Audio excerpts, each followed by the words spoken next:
नमस्कार दोस्तों, मैं आकाश सूर्यवंशी आप सभी का हार्दिक स्वागत करता हूं आपके अपने YouTube channel E education let's crack exam. तो देखिएगा दोस्तों, जैसा कि हम लोग आपके साथ मेहनत कर रहे हैं और आप भी काफी सपोर्ट कर रहे हैं, बस इस सपोर्ट को ऐसे ही बनाए रखिएगा। लाइक शेयर एंड सब्सक्राइब करते रहिएगा प्लीज, और चीजों को पढ़ते रहिएगा और पढ़ते रहिएगा। तो चलिएगा, हिंदी के एक नए अध्याय में जुड़ते हैं फिर से और एक नई चीज देख लेते हैं। तो आज दरअसल जो हम पढ़ने वाले हैं मित्र, वो हम पढ़ेंगे विकारी और अविकारी शब्द। अब ये विकारी और अविकारी शब्द क्या हैं, तो देखिएगा, विकार के आधार पर आज हम देखेंगे विकारी शब्द। विकारी शब्द देखिएगा दोस्त, विकारी शब्द जो बना है वो बना है विकार से, और विकार का जो शाब्दिक अर्थ होता है वो होता है परिवर्तन। विकार का जो शाब्दिक अर्थ होता है वो होता है परिवर्तन। भाई, जिन शब्दों के प्रयोग से वाक्य में परिवर्तन होता है वो हमारे कहलाते हैं विकारी शब्द, और जिनके प्रयोग से वाक्य में कोई परिवर्तन नहीं होता उन्हें अपन कहते हैं अविकारी शब्द। उन्हें क्या कहते हैं? अविकारी शब्द।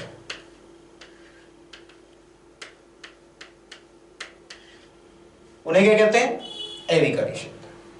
अब ये जो विकार के शब्द आधार पर जो हमने विकारी अविकारी शब्द, ये दो प्रकार के शब्द देखे अभी अभी, या जो हमने सुना और समझा और पढ़ा और बोला, तो उसको अपन देख लेते हैं और थोड़ा सा। तो विकार के आधार पर दो प्रकार के शब्द हो गए भाई। शब्द जो अपन के हो गए वो कितने हो गए? दो हो गए। एक तो हो गए आपके विकारी,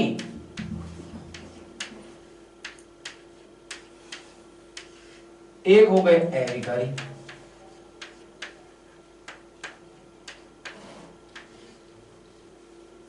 भाई, विकारी शब्द वो शब्द हैं जिनमें परिवर्तन होता है, सॉरी, जिनके प्रयोग से परिवर्तन होता है। भाई, विकारी शब्द वो हो गए जहां परिवर्तन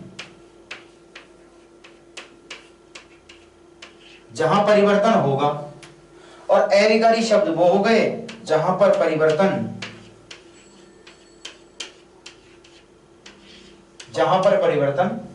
नहीं होगा। अब ये जो विकारी अविकारी शब्द हैं, इनकी संख्या की अगर अपन बात करें भाई, इनकी संख्याओं की यदि हम बात करें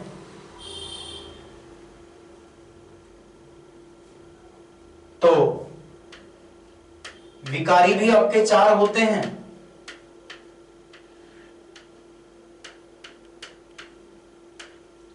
और आपके जो अविकारी होते हैं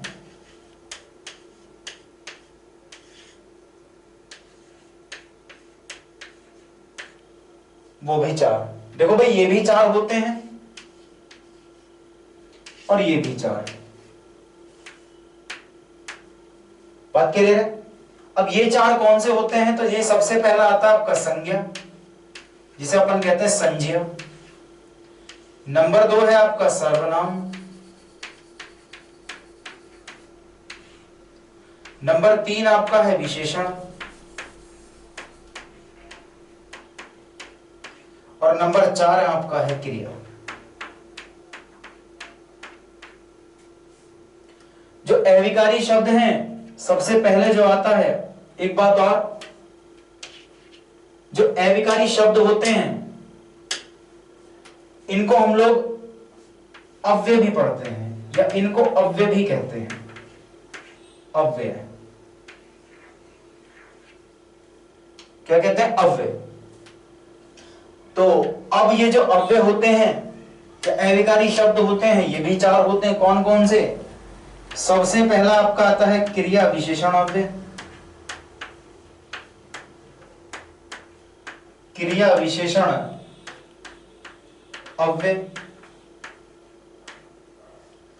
नंबर 2 आपका जो आता है वो है आपका संबंध बोधक अव्यय। संबंध बोधक अव्यय।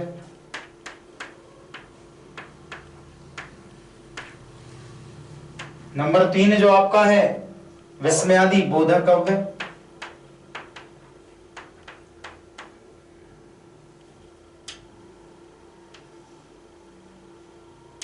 विस्मयादि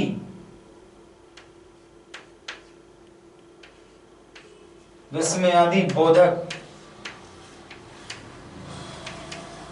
अव्यय। और चौथा आपका जो होता वो होता समुच्चय बोधक अव्यय।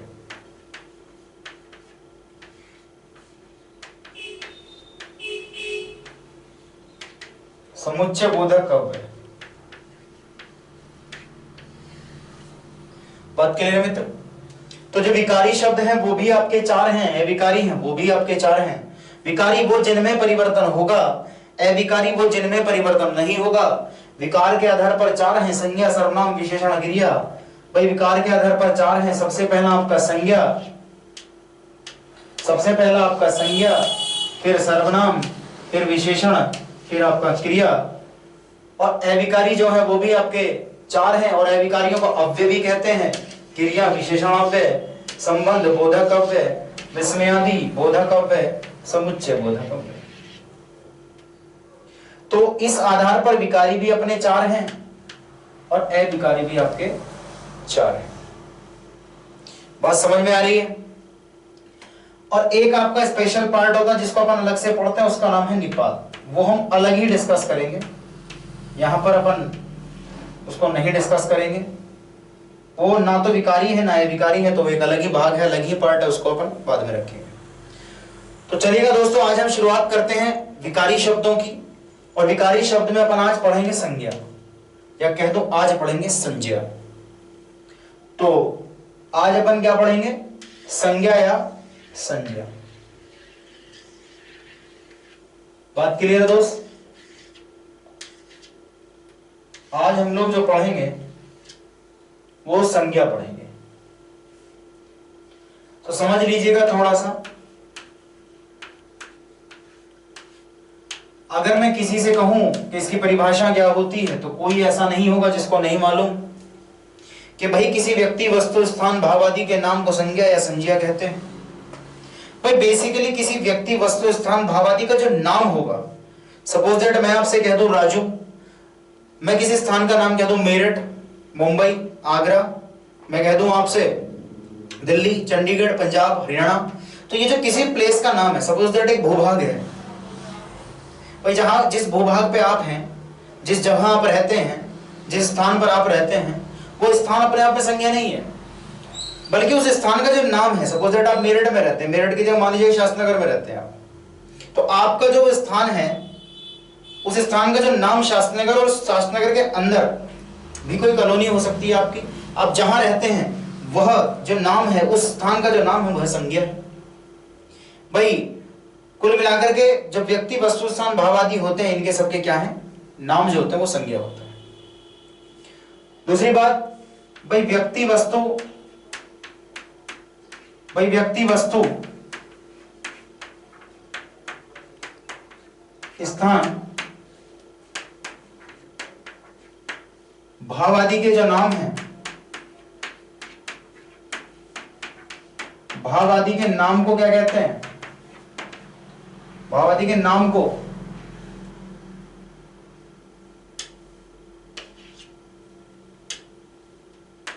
अपन क्या कहेंगे?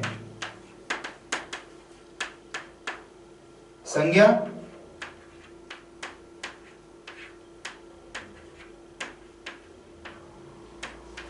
कहते हैं। तो किसी व्यक्ति का जो नाम होगा, वस्तु, स्थान, भाव आदि के जो नाम होंगे, बेसिकली नाम, सपोज दैट व्यक्ति का नाम क्या हो सकता है? राजू हो सकता है, पप्पू हो सकता है, चिंटू, मिंटू, पिंकू, सीता, कोई भी मतलब व्यक्ति जाति जो है पूरी, उनके किसी के भी नाम, वो आपके संज्ञा।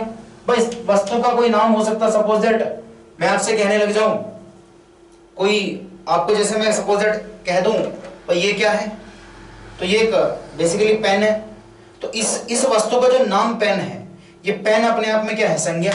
सपोज दैट मैं आपके सामने कह दूं कोई रिमोट है, मैं आपके सामने कहता हूँ ये वॉच है, तो इसका जो नाम है घड़ी है ना, ये जो है ये माइक, ये जो लगा रखा है ये माइक है, इनके जो नाम है माइक, देखो ये है तो ये बेसिकली एक वस्तु, लेकिन वस्तु का नाम माइक है, तो जो नाम है ना इसका माइक, ये नाम ही क्या है इसका संज्ञा। तो वस्तु में तो अनेक चीजें आ सकती हैं और सो मेनी चीज, ये कह दूं हम जो आसपास हमारी जितनी चीजें वो सब वस्तु के अंतर्गत ही आती हैं। दूसरी बात अगर मैं करने लगूं, स्थान, स्थान के नाम भी हो सकते हैं, जैसे मैं कह दूं मेरठ, मुजफ्फरनगर, बागपत, बड़ौद, सहारनपुर, शामली, कह दूं दिल्ली, मुंबई, आगरा, गाजियाबाद, कुछ भी, तो सारे स्थानों के हैं, छोटे छोटे स्थानों के भी नाम होते हैं। तो एग्जाम्पल के तौर पे मेरठ ले लिया। अब देखिए भाव का भी कोई नाम हो सकता है क्या? देखिए भाव का बेसिकली वैसे तो कोई नाम नहीं होता, लेकिन भाव तो वैसे भी क्या होता है, एक फीलिंग है, और फीलिंग को क्या करते हैं अपन, उसको ना महसूस किया जा सकता है, सिर्फ उसको देखा परखा टच नहीं किया जा सकता, सिर्फ उसको अपन महसूस करते। जब हम भाव पे पहुंचेंगे तो मैं भाव को और अच्छे से एक्सप्लेन करूंगा, बेहतर करके, तब भाव के बारे में ज्यादा डिस्कशन करेंगे। तो फिलहाल महज बात थी इसकी डेफिनेशन की, तो व्यक्ति, वस्तु, स्थान, भाव आदि के नाम को अपन क्या कहते हैं, संज्ञा कहते हैं। तो ये बात एक क्लियर हो गई। दूसरी बात अगर आगे चले भाई, एक चीज और है कि भाई संज्ञा के भाग कितने होते हैं। तो यदि मैं संज्ञा के भागों की बात करूं बेसिकली भाई, अगर मैं संज्ञा के भागों की बात करूं बेसिकली, संज्ञा के प्रकार, तो बेसिकली 5 प्रकार की संज्ञा पढ़ते हैं, 5 टाइप की संज्ञा पढ़ते हैं। और वो 5 टाइप की संज्ञा कौन सी होती है? सबसे पहले नाम किसका आता है? व्यक्तिवाचक संज्ञा। भाई व्यक्तिवाचक संज्ञा। नंबर 2 जो आपका आता है वो जातिवाचक संज्ञा।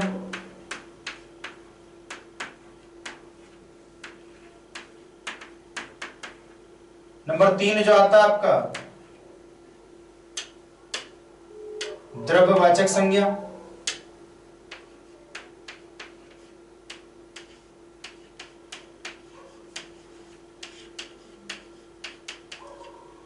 जो आपका चौथे स्थान पर है वो हम कह सकते हैं समूहवाचक संज्ञा।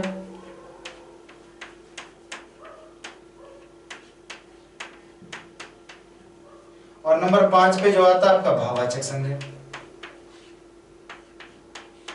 भाववाचक संज्ञा। जो व्यक्तिवाचक है अपन उसको क्या कहते हैं? Proper noun.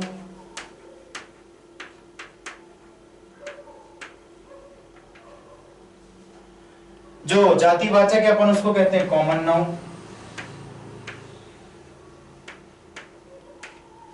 जो द्रव्यवाचक संज्ञा है उसको कहते हैं मटेरियल नाउन।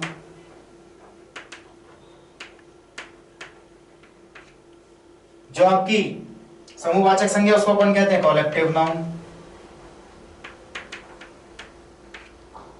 जो आपकी भाववाचक संज्ञा उसको कहते हैं एब्स्ट्रैक्ट, एब्स्ट्रैक्ट नाउन। बात क्लियर है? तो ये इसके फर्दर, ये इसके टाइप से, ये इसके प्रकार थे संज्ञा के बेसिकली, जो हमने जस्ट अभी अभी देखे। तो संज्ञा बेसिकली 5 प्रकार की होती है: व्यक्तिवाचक संज्ञा, जातिवाचक, द्रव्यवाचक, समूहवाचक, भाववाचक। अभी द्रव्यवाचक संज्ञा जो मटेरियल नाउन है, इसके बारे में जब हम यहां पहुंचेंगे तो बात करेंगे। बात क्लियर है? तो चलिए आगे डिस्कस कर लेते हैं, एक एक टाइप डिस्कस करेंगे। पहले हमने संज्ञा की डेफिनेशन देखी, व्यक्ति, वस्तु, स्थान, भाव आदि के नाम को संज्ञा कहते हैं। दूसरी बात, संज्ञा के जो प्रकार है वो 5 है: व्यक्ति, जाति, भाव, व्यक्ति, जाति, द्रव्य, समूह और भाववाचक संज्ञा। भाई पर्सनल नाउन, कॉमन नाउन, ठीक है। तीसरा आपका मटेरियल, कलेक्टिव और एब्स्ट्रैक्ट नाउन। बात क्लियर? तो ये 5 टाइप थे। तो चलिए देख लेते हैं। तो मैं आज आपके लिए पीपीटी बेसिकली लाया हूं, तो उस पीपीटी के अकॉर्डिंग बात कर लेते हैं। तो चलिएगा, तो उसमें ना कंटेंट आपको देखने को मिलेगा, साफ साफ चीजें हैं, तो बेहतर होगा। और ये चीजें जो मैं आपको प्रोवाइड कर रहा हूँ, ये आपको हमारे टेलीग्राम अपना चैनल है, तो उस पर सारी पीपीटीज आपको प्रोवाइड कर दी जाएंगी, ठीक है, विद नोट्स। मतलब एक तरह से आपके नोट्स पे आपको पहुंच जाएंगे। क्योंकि कुछ की डिमांड थी, वो कह रहे थे कि सर ये चीजें हम लिख लेते हैं, पढ़ लेते हैं अपने नोट। वैसे तो बेहतर होता है कि अपने नोट्स खुद स्वयं बनाए आप, पर फिर भी आपकी सुविधा के लिए कई बार टाइम कम होता है, एग्जाम पास होता है, तो हम पीपीटी के थ्रू पढ़ लेते हैं। तो टेलीग्राम पे ये चीजें डल जाएंगी, तो उनको वहां से देख लेना, बाकी चीजें चलते हैं। तो दोस्तों स्वागत है आपका पीपीटी में। तो सबसे पहले अगर मैं बात करने लगूं तो टॉपिक का नाम आपने देख ही लिया। टॉपिक का नाम ही क्या है दोस्त? भाई हमारे टॉपिक का नाम ही क्या है? क्या है टॉपिक का नाम? संज्ञा और संज्ञा के भेद। तो बेसिकली संज्ञा क्या है और संज्ञा के भेद क्या है, तो हम ये सब चीजें देख लेते हैं। बात क्लियर है? तो और बहुत सारी चीजें हैं, एक एक करके डिस्कस करेंगे। हालांकि मैं संज्ञा क्या होती है ये बात मैं आपको बता ही चुका, पर बेसिकली संज्ञा किसे कहते हैं तो इसके जस्ट नीचे एक चीज लिखी थी, संज्ञा किसे कहते हैं, संज्ञा का अर्थ है संज्ञा के भेद। तो संज्ञा क्या है तो वो आप थोड़ा सा देखें और सोचें और समझें। देखो दोस्त,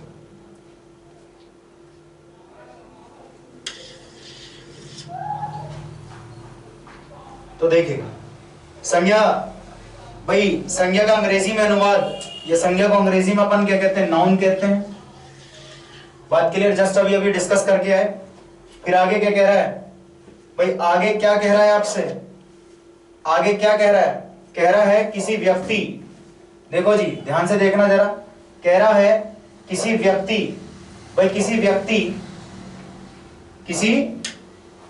किसी व्यक्ति गुण प्राणी व जाति स्थान जगह वस्तु क्रिया और भाव आदि, भाव आदि, भाई भाव आदि के नाम को क्या कहते हैं, भाव आदि के नाम को क्या कहते हैं दोस्त, भाई भाव आदि के नाम को क्या कहते हैं, भाव आदि के नाम को अपन क्या कहते हैं, संज्ञा कह रहे होते हैं। बात क्लियर है? भाव आदि के नाम को क्या कहते हैं हम लोग, संज्ञा कह रहे होते हैं। भाई बात क्लियर है? भाव आदि के नाम को क्या कह रहे होते हैं, संज्ञा कह रहे होते हैं। देखो जरा, तो मैंने अभी थोड़ी देर पहले आपको एक चीज बताई थी कि व्यक्ति वस्तु स्थान भाव आदि के नाम को अपन क्या कह रहे होते हैं, संज्ञा कह रहे होते हैं। ये चीज मैं समझता हूं आपको ये चीजें समझ में आई, ठीक है। और ये चीज अभी जस्ट पहले मैंने आपको सिंपल पेज पे समझाई थी, या सिंपल आपको बोर्ड पे लिख के दिखाया था अपनी भाषा में अपने हाथों से, कि भाई व्यक्ति वस्तु स्थान भाव आदि के नाम को अपन क्या कहते हैं, संज्ञा कहते हैं। बात क्लियर है? तो मैं समझता हूँ ये चीज आपको समझ में भी आई है काफी हद तक, ठीक है, कि भाई किसी व्यक्ति गुण प्राणी, किसी व्यक्ति गुण प्राणी, ठीक है, जाति स्थान जगह वस्तु क्रिया और भाव आदि के नाम को क्या कह रहे होते हैं अपन, संज्ञा कह रहे होते हैं।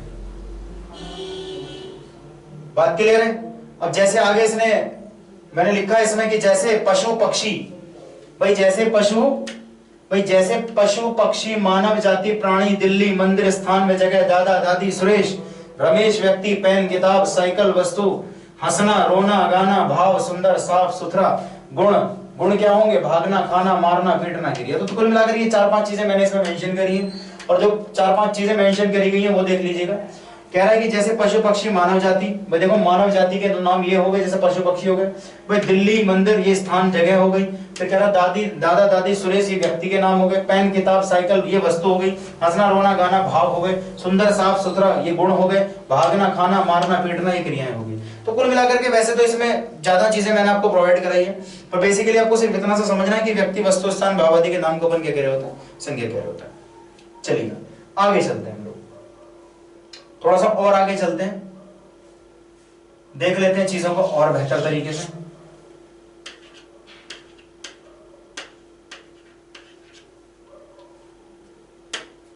चलिए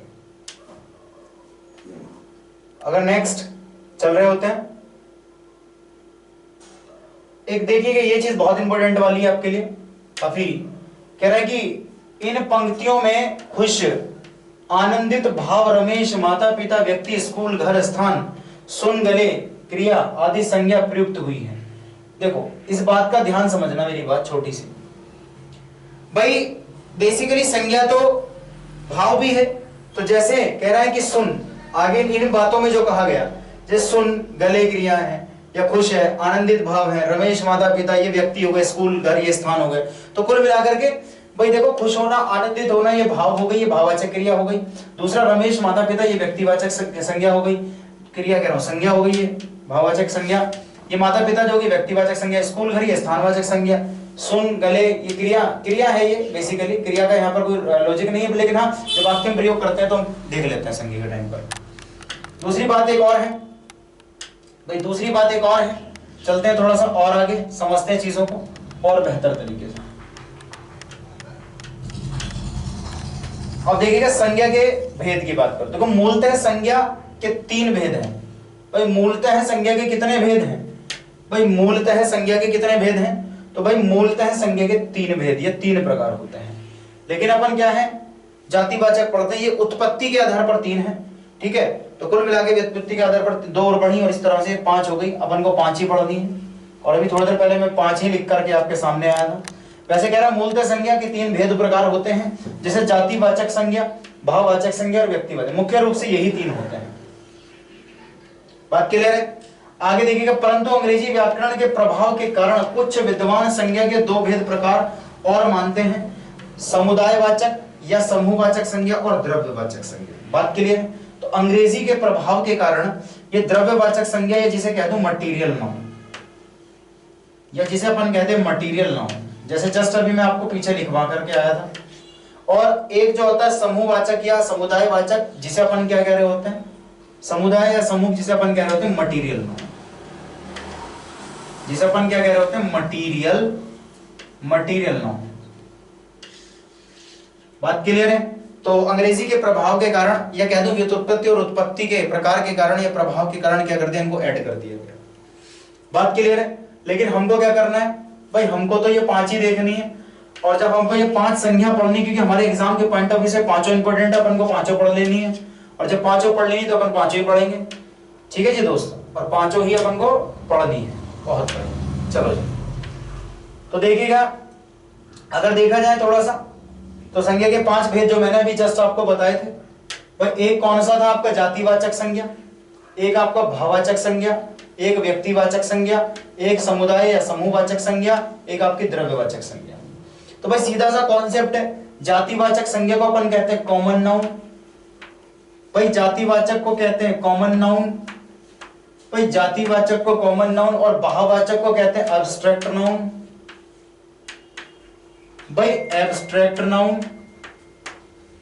भाई व्यक्तिवाचक संज्ञा को कहते हैं क्या, common noun, sorry personal noun. भाई व्यक्तिवाचक को क्या कहते हैं, पर्सनल नाउन, भाई पर्सनल नाउन, या परफेक्ट नाउन भी इसको कहते हैं भाई, भाई परफेक्ट नाउन भी इसी को कहते हैं दोस्त। समुदाय की अगर बात करूं या समूहवाचक की अगर अपन बात करने लगे तो इसको कहते हैं अपन क्या, समुदाय। और समूह की अगर बात करें, कलेक्टिव नाउन, भाई कलेक्टिव नाउन, भाई कलेक्टिव नाउन। आगे अगर बात करें सर द्रव्यवाचक की, तो द्रव्यवाचक जो संज्ञा होती है वो होती है आपकी मटीरियल नाउन। कौन सी दोस्त, भाई मटीरियल नाउन। भाई बात समझ में आई, और मैं उम्मीद करता हूं ये चीज आपको समझ में आई भी होगी। बस संज्ञा के बेसिकली 5 टाइप हैं, जातिवाचक, भाववाचक, व्यक्तिवाचक, समुदाय, द्रव्यवाचक, या कह दूं जाति, व्यक्ति, जाति, भाव, द्रव्य, ठीक है, समूह। बात क्लियर है? व्यक्ति, जाति, भाव, द्रव्य और समूह, ये 5 प्रकार हैं। तो चलेगा, तो हम लोग क्या करते हैं, पहले 2 को डिस्कस कर लेते हैं। जब अपन 2 को डिस्कस करेंगे तो देखिएगा 2 को अपन को कैसे पढ़ लेना है। भाई हमको 2 को कैसे पढ़ लेना है तो वो हम थोड़ा सा आगे चल के देखते हैं, ठीक है दोस्त। चलो देखो अब भाई 5 टाइप की अपन ने संज्ञा देखी जस्ट अभी। तो सबसे पहले मैं आपको 2 डिस्कस कराता हूं, पढ़ेंगे तो अपन पूरा ही, पहले 2 पढ़ाता हूं। 2 कौन सी, जैसे व्यक्तिवाचक संज्ञा, भाई व्यक्तिवाचक संज्ञा, और एक है जी आपकी जातिवाचक। भाई एक है जी जातिवाचक संज्ञा। तो ध्यान से थोड़ा सा समझो इन चीजों को। भाई व्यक्तिवाचक को कहते हैं पर्सनल नाउन, और इसको कहते हैं कॉमन। भाई मैं आपसे कह दूं 40 आदमियों की एक भीड़ है, उस भीड़ में आपको किसी एक आदमी से बात करनी है, किसी एक आदमी को बुलाना अपने पास, तो आप कैसे बुलाएंगे? जाहिर है उसका नाम लेके। कई बार हमारी बचपन में लड़ाई क्लास में हो जाती है, तो अपन क्या कह रहे होते हैं, जब लड़ाई हो जाती है ज्यादा है तो अपन क्या कह रहे हैं, मैंने तेरा नाम लिया। होता है नहीं होता है कि भाई हम कहते हैं मैंने तेरा नाम लिया, क्योंकि हम जानते हैं कि जब हम किसी का नाम लेते तो वो बात पर्सनल हो जाती है। अपन किसी को कुछ भी कह रहे हो, बस को नाम ना लो, तो अब वो आपको कुछ नहीं कहेगा क्योंकि आपने उसका नाम नहीं लिया। लेकिन अगर आपने उसका नाम ले दिया तो बात हो गई पर्सनल। तो बस इसी बात को आप ऐसे ही समझ लीजिएगा, जब भी कभी किसी का नाम आ जाता है तो वह संज्ञा आपकी जाति व्यक्तिवाचक बन जाती है। वह संज्ञा कैसी बन जाती है? व्यक्तिवाचक। जैसे मैं कह दूं रमेश, तो रमेश अपने आप में व्यक्तिवाचक संज्ञा, क्योंकि रमेश किसी का नाम है दोस्त, तो ये अपनी कैसी है? व्यक्तिवाचक संज्ञा।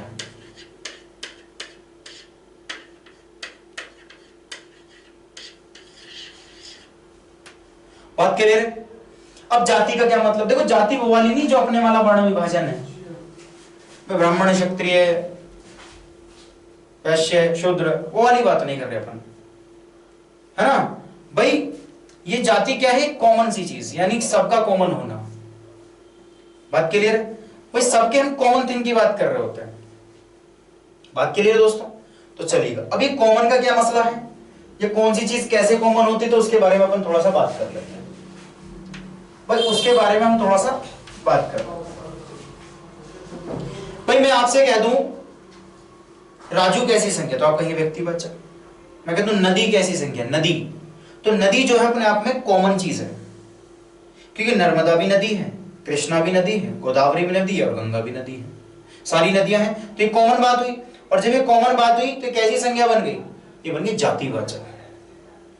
ये कैसी संज्ञा बन गई? जाति। लेकिन अगर मैं कह दूं नर्मदा नदी, व्यक्तिवाचक, नदी जातिवाचक, मैं कह दूं पहाड़, जातिवाचक संज्ञा, मैं कह दूं पर्वत, जातिवाचक, और मैं कह दूं हिमालय पर्वत, व्यक्तिवाचक। जब मैं नाम ले दूं तो क्या बन जाएगी? वो व्यक्ति। और जब मैं केवल नाम नहीं लूंगा, केवल कॉमन थिंग की बात करूंगा, तो जातिवाचक, है ना भाई। जैसे मैं कहने लग जाऊं आपसे पंखा, तो पंखा अपने आप में जातिवाचक है, क्योंकि पंखे तो सभी होते हैं, फैन तो सारे हैं। लेकिन मैं कहता हूं उषा का पंखा, तो व्यक्तिवाचक हो गई। लेकिन मैंने कहा पंखा, जातिवाचक हो गई। मैंने कहते मार्कर, जातिवाचक, और मैंने कहा कैमलिन का मार्कर, व्यक्तिवाचक। मैंने कहते पेन, जातिवाचक, और मैंने कह दिया एल्कोस का पेन, या एल्कोस में भी कोई एक चीज बोल दी, फाइन ग्रिप एल्कोस का पेन, तो व्यक्तिवाचक हो गया। तो जब हम किसी को पॉइंट आउट करते हैं, किसी का नाम ले देते हैं, वो व्यक्तिवाचक संज्ञा बन जाती है। बात क्लियर है? तो चलिएगा इसी को फिर से डिस्कस कर लेते हैं थोड़ा सा और। तो सबसे पहले हम लोग व्यक्तिवाचक देखते हैं। तो देखिएगा व्यक्तिवाचक संज्ञा भाई। देखो भाई, जिस संज्ञा, भाई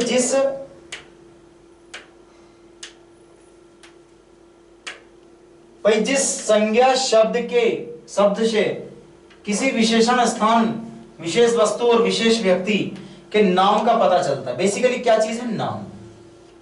बात समझ में आई?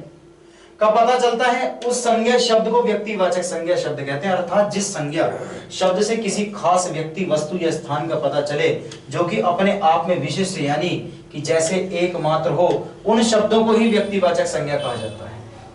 जैसे मैं स्थान में कह सकता हूं भारत, दिल्ली, गोवा, अमेरिका, अमृतसर आदि।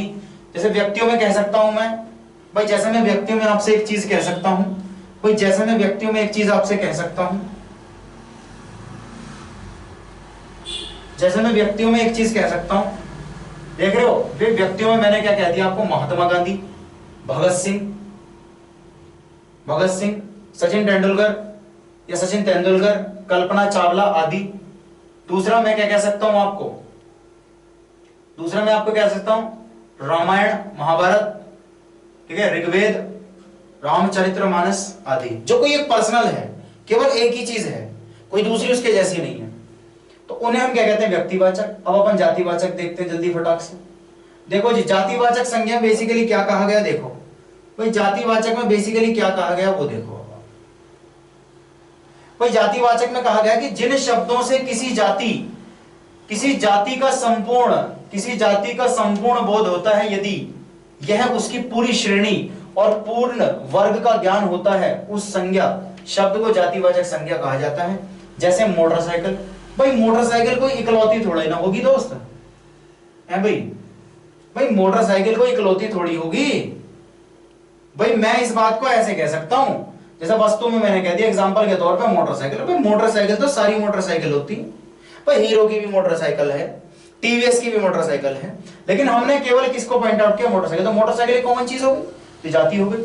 जैसे मैंने कह दिया कार, भाई कार तो सारी हैं, Hyundai ले लो, है ना भाई, मारुति सुजुकी ले लो, ऑल्टो ले लो, कुछ भी ले लो, मारुति की है ऑल्टो, तो कुल मिला के कार आप कार कह सकते हो। कार शब्द एक कॉमन शब्द है, वो सबके लिए इस्तेमाल हो सकता है। अन्य कितनी कारें हैं, जैसे टीवी होगा, टीवी तो सारे हैं, सैमसंग का ले लो आप, सैमसंग का ले लो, किसी भी चीज का ले लो। हालांकि कुछ देख नहीं रहा हूं, है ना, ऐसा फील हो जैसे मैं इस चीज को बेच रहा हूं आपको। तो कुल मिला के बात ऐसी है कि आप टीवी तो सभी टीवी है। फिर मैं कह दूं मोबाइल पे, मोबाइल तो सारे ही मोबाइल है भाई, एप्पल भी मोबाइल है, अपने आप में एमआई है, और बहुत से एंड्रॉइड्स हैं आदि। तो ये क्या है, कॉमन चीज है। जैसे स्थान पे कह दो पहाड़, जैसा अभी जस्ट मैंने थोड़ी देर पहले आपको रिवाइज जब मैं बोल रहा था तो उस वक्त मैंने पहाड़ का नाम लिया, तालाब हो गया, गांव हो गया, मंदिर हो गया भाई, है ना। आगे जैसे मैं कह दूं प्राणियों में दे दूं लड़का लड़की, ये सब जाति है भाई, लड़के तो सभी हैं। आप में से जितने देख रहे होंगे उनमें से 10-5 अगर लोग हैं, या कह दूं 150 लोग जितने जो भी देख रहे होंगे इस टाइम पर, उनमें से लड़के जो होंगे वो लड़का होना उनकी जाति होगी, लड़की होना लड़कियों की जाति होगी भाई। घोड़ा भी किसी की जाति है, शेर किसी की जाति है। तो ये शब्द कॉमन है, बात क्लियर है। तो कुल मिलाकर के ये थी हमारी जाति और व्यक्ति। जब हम किसी का नाम ले देते तो वो व्यक्तिवाचक संज्ञा, और जब उसकी कॉमन थिंग के बारे में बात करते तो वो जातिवाचक संज्ञा हो जाती है। बात समझ में आई? पक्का? चलिए, और अगर आई है तो मजा है, तो यदि आई है बात समझ तो बहुत बेहतर हुआ है भाई, है ना जी। चलो तो आगे चल लेते हैं थोड़ा सा और। अब अपन थोड़ा सा जो डिस्कस करेंगे इससे आगे, वो हम चल रहे होते हैं, जल्दी फटाक से समझ लीजिएगा। व्यक्ति जाति, अब हम चलेंगे द्रव्य पर, द्रव्यवाचक संज्ञा। भाई द्रव्यवाचक संज्ञा,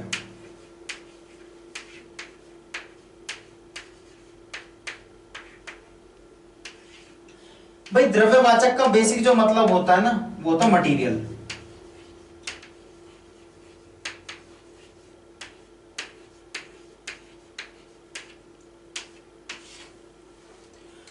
या वस्तुवाचक संज्ञा या द्रव्यवाचक। भाई मटेरियल तो सारे हैं, तो इसमें मटेरियल सारे हैं, तो इसी आधार पर इसमें 3 चीजें ऐड हो जाती है। ये कह दो द्रव्यवाचक संज्ञा 3 चीजों से मिलकर बनी है। एक तो द्रव से मिलकर बनी है, एक आपकी किससे मिलकर बनी है, ठोस से, और एक इसमें थर्ड पार्ट आपका गैस। जब कक्षा 9-10 में आपने एक चैप्टर पढ़ा होगा मैटर, तो मैटर चैप्टर ये पदार्थ जो चैप्टर पढ़ा होगा, पदार्थ की अवस्थाएं पढ़ी होंगी, ठोस, द्रव और गैस। तो उन सबसे मिलकर के मैटर बनता है। मैटर कहते हैं पदार्थ को। तो एक पदार्थ जो बनता है वो ठोस, द्रव और गैस से मिलकर बनता है। इन सबको हम क्या कहते हैं, पदार्थ ही कहते हैं। ये कक्षा 9-10 में आपने पूर्ण रूप से पढ़ रखा है। तो द्रव्यवाचक संज्ञा में 3 चीजें आती है। जैसे द्रव्य में मैं कह दूं पानी, दूध, भाई ठोस में मैं कह दूं जैसे लकड़ी, ये आया हुआ है, ये लकड़ी, मैं कह दूं लोहा। गैस में जैसे कह दूं सीएनजी, एलपीजी, ऑक्सीजन, हाइड्रोजन। तो ये जितनी भी सारी ये गैसें होंगी या जितने ठोस हैं पदार्थ हैं, ये द्रव हैं, ये सब जो हैं तो अलग अलग, लेकिन आते सब किसके अंदर है, द्रव्यवाचक संज्ञा के। कैसे भाई, कल को आपसे क्वेश्चन पूछने लगे, भाई कल को आपसे क्वेश्चन पूछने लगे कि पानी कैसी संज्ञा है, पानी, तो पानी आप ये नहीं कहेंगे कि द्रव्यवाचक संज्ञा, द्रव नहीं कहेंगे, द्रव, भाई द्रव नहीं कहेंगे, द्रव, क्योंकि द्रव कोई संज्ञा नहीं है। हाँ, पानी को आप कहेंगे द्रव्यवाचक संज्ञा, पानी को अपन क्या कहेंगे, द्रव्यवाचक संज्ञा। ये मटेरियल नाउन है, ये वाली संज्ञा द्रव्यवाचक संज्ञा।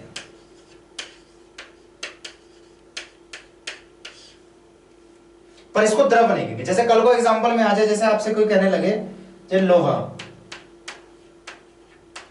भाई लोहा कैसी संज्ञा, तो भाई लोहे को आप जो है दोस्त ठोस संज्ञा नहीं कहेंगे कि भाई ये तो ठोस संज्ञा है। भाई कोई ठोस संज्ञा नहीं होती भाई,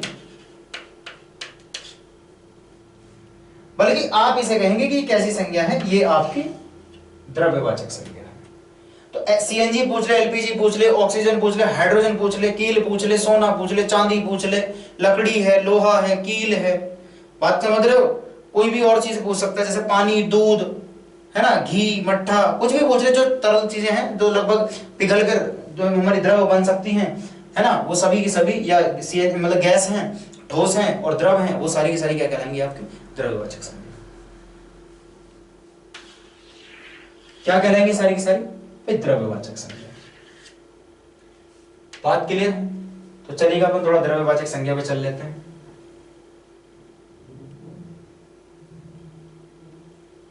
देखो जी द्रव्यवाचक संज्ञा बहुत शानदार। भाई द्रव्यवाचक संज्ञा क्या कह रही है?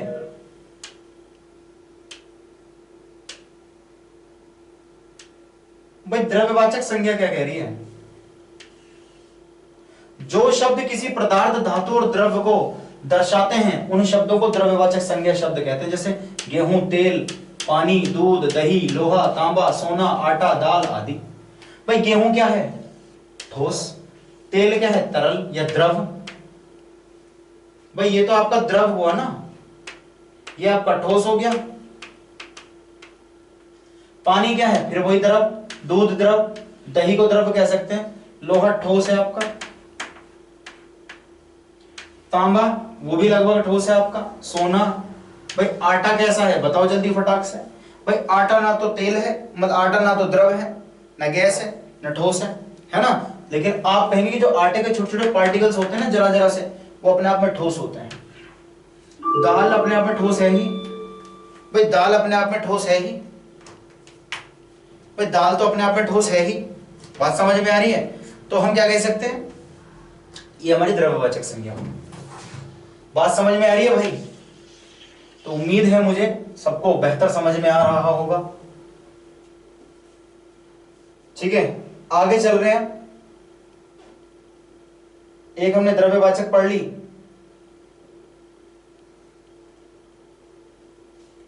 अब हम पढ़ते हैं समूहवाचक संज्ञा। भाई समूहवाचक को अलग से एक्सप्लेन क्या ही करूं, ये बड़ी कॉमन सी बात है। भाई जो शब्द किसी विशिष्ट एक ही वस्तु के समूह या एक ही वर्ग या जाति के समूह को दर्शाते हैं वह शब्द समुदायवाचक या समूहवाचक संज्ञा शब्द कहलाते हैं। भाई इसमें ज्यादा बड़ी कोई बात नहीं है। भाई इसमें ज्यादा बड़ी कोई बात नहीं है, इस बात को आप समझ लो। भाई समूह का तो मतलब सीधा सा क्या है? समूह का क्या मतलब है सीधा सा?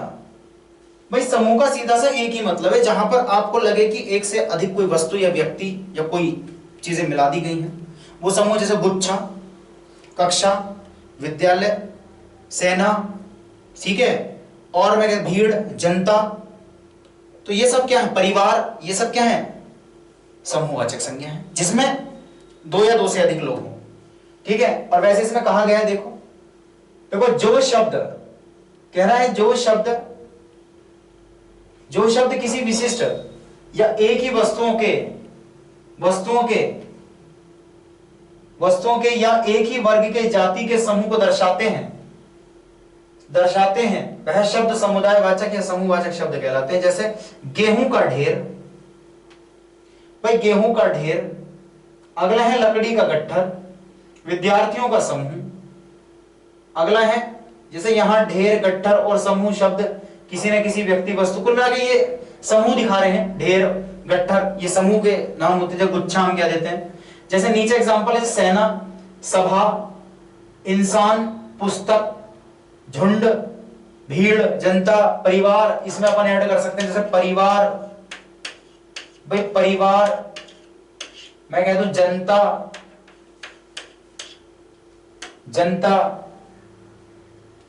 भाई मैं क्या ऐड कर सकता हूं?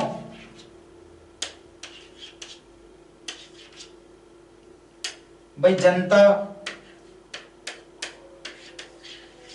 मैं कह दूं भीड़, कक्षा, तो ये सब कैसी हो जाएंगी? द्रव्यवाचक संज्ञा हो जाएंगी। बात समझ में आ रही है? चलेगा, अब हम आगे चलते हैं और लास्ट टाइप पे चलते हैं। देखो व्यक्ति पढ़ लिया, जाति पढ़ लिया, समूह पढ़ लिया, द्रव्य पढ़ लिया, ठीक है। और अब हम लोग क्या पढ़ेंगे? अब हम लोग पढ़ेंगे भाववाचक। तो थोड़ा सा भाववाचक पढ़ लेते हैं, चलिएगा। देखिएगा भाववाचक संज्ञा को थोड़ा सा समझ लीजिएगा।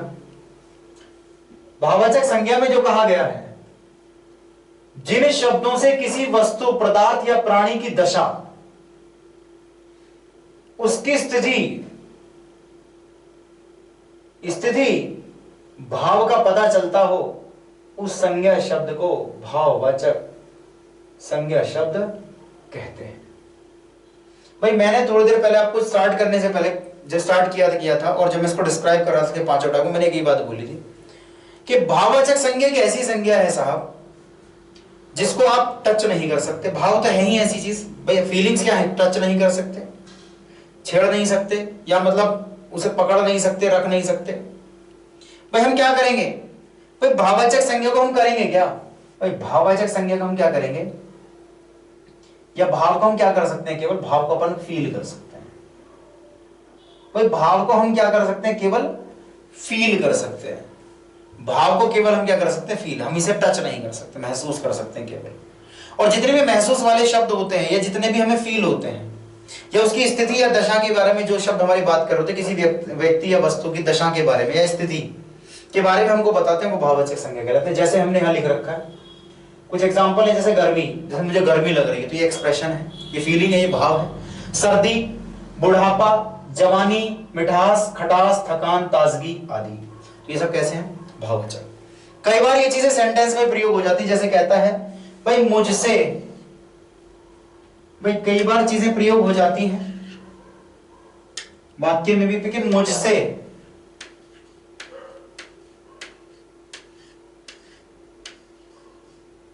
मुझसे चला नहीं जाता, चला नहीं जाता। तो देखो ये भी एक फीलिंग है, ये भी एक भाव है। मैं और नहीं कह पाऊंगा, मैं और नहीं सह पाऊंगा, मुझसे नहीं होगा, मैं नहीं कर सकता, मैं नहीं जाऊंगा, मैं नहीं जाना चाहता, तो ये भी क्या आपके भाव है, ये भी आपकी फीलिंग्स है। बात समझ में आ रही है नहीं आ रही, मुझे इतना बता दो बस जल्दी फटाक से। तो मैं उम्मीद करता हूं ये चीजें आपको समझ में आई और बहुत अच्छे समझ में आई है, पक्की बात है। तो दोस्तों बस आज की कक्षा को हम लोग यहीं समाप्त करते हैं, जिसमें आज हमने पूरी संज्ञा को डिस्कस कर लिया, या कह दूं संज्ञा के सभी भेदों को अपन ने ध्यान से पढ़ लिया। तो बेसिकली आज हमने संज्ञा और संज्ञा के भेद पढ़े थे, और इन चीजों को अपन सही से डिस्कस कर सके दोबारा देख लेते। संज्ञा किसी व्यक्ति, वस्तु, स्थान, भाव आदि के नाम को संज्ञा कहते हैं। भाग इसके 5। व्यक्तिवाचक संज्ञा, जब कोई चीज किसी का नाम ले दिया जाए वो व्यक्ति हो जाता है। जाति, जब कॉमन चीज के बारे में बात करते हैं जातिवाचक। समूह की बात करूं, जब समूह की बात करते हैं समूहवाचक संज्ञा। द्रव्य में 3 चीजें आती हैं, ठोस, द्रव और गैस। इन चीजों पदार्थों से मिलकर के जो भी संज्ञा बनेगी वो द्रव्यवाचक बनेगी या आपकी पदार्थवाचक संज्ञा बनेगी। भाव में आपको बता ही दिया कि जब किसी व्यक्ति की दशा या उसकी स्थिति के बारे में जो शब्द बयां करते हैं उसकी स्थिति, उनको हम क्या कहते हैं, भाववाचक संज्ञा। ठीक है। और समूह की अगर बात करूं तो जब 2 या 2 से अधिक शब्दों का पता चले, 2 या 2 से अधिक व्यक्ति या वस्तुओं का पता चले किसी एक शब्द से, जैसे समूह में परिवार का मतलब होता है उसमें कई लोग होते हैं, 4-5 लोग कम से कम, या 3 लोग 4 लोग तो कम से कम, 3 तो कम ही होंगे, 2 हम 1 हमारा, ऐसे हैं तो ज्यादा ही हो सकते हैं, 3 तो कम से कम। तो 3 को भी हम समूह ही कहते हैं। गुच्छा, भीड़, जनता, कक्षा, सेना आदि।